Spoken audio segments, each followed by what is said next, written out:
Hadith? Yes.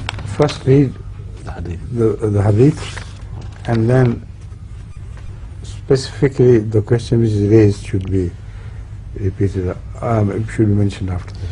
So Brother Abdul Rahman would like to have Hazur's comment on this hadith which mentioned in Musnad Ahmad bin Hanbal, and it reads like An Hudayfa radiallahu anhu said that the Holy Prophet sallallahu alaihi wasallam said that the prophethood will remain in you. He has already said it in English, haven't you? Or were you using Arabic? That was Arabic. I'm sorry. I thought you were speaking English because I understood it so directly that I had the false impression that you were reading in English. So you translate it into English now. I will try. So I will continue now. And Hazrat Muhammad sallallahu alaihi wasallam said, the prophethood will remain in you until God willing it will remain. Then afterwards Allah will take it back again, and He will give you Khilafah ala minhaj an-nubuwah. Yes, that's right. First time. Yes. And ila ma sha Allah, until God willing, then He will take it back. Then there will be a system of mulkan adhan. There will be a system of no justice in it. When the rulers would appear with no justice in their decisions and in the fashion of how they govern. Yes. Yes. فَتَكُونُ مَا شَاءَ اللَّهُ أَن تَكُونُ ثُمَّ يَرْفَعُهَا اللَّهُ. Then Allah will... Another type of rulers are mentioned in this hadith, are they not? Yes. Who will be aggressive. Yes. First of all, the rulers who will not rule with adl. Then they will be aggressive in appropriating their rights and will be transgressors against their own people. Yes. That's right. That's right. ثُمَّ يَرْفَعُهَا اللَّهُ. Even that system, Allah will... Then this will disappear and God will take it back, lift it from the world. Yes. ثُمَّ تَكُونُ خِلَافَةٌ عَلَى مِنْهَاجِ النُّبُوَّةِ.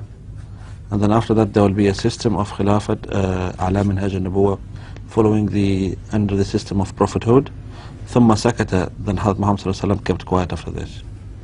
There are two mentions to Khilafat ala minhaj an-nubuwah.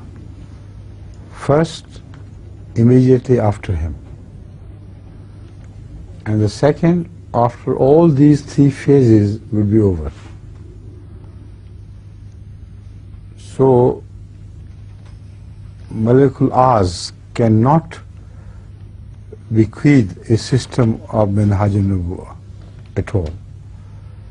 So that indicates that, like in the first place, true Khilafat was born because of Nabuwat. In the second phase, which will be much later, that Khilafat which will be created by Allah would be ala minhaj an-nubuwah, which means there will be a Nabi before that Khilafat, otherwise that Khilafat could not be born. So that reference has to be to Jesus Christ, as He is envisioned to descend to this earth by non-Ahmadis, and as He is envisioned by us to be born in Ummah and entitled Jesus. Either way, the new Khilafat ala minhaj an-nubuwah cannot start without His advent. That's understandable. But in the first case, Rasulullah mentioned that Khilafat will ultimately dissipate and will be lifted. About the Khilafat which will follow in the latter days, he doesn't mention this. Sakata. He became silent after this, which means the previous phases will not follow exactly as they followed in the case of previous Khilafat ala minhaj an-nubuwah. So no Mujaddideen will come, like they appeared after the lifting of first Khilafah. If Rasulullah viewed the second Khilafah as ending up in Mujaddidiyya, He should have mentioned that. It does not mention any immediate decay after the second Khilafah. So whatever solution he offered to the decay of the first Khilafah and after the first Khilafah, he does not refer to that in relation to the second Khilafah. It will be, of course, his Khilafah, but it will continue for a long time. Right? Can I leave now? It's only 3 minutes left. Yes. By the time you finish, the time will be over. Assalamu alaikum. Assalamu alaikum.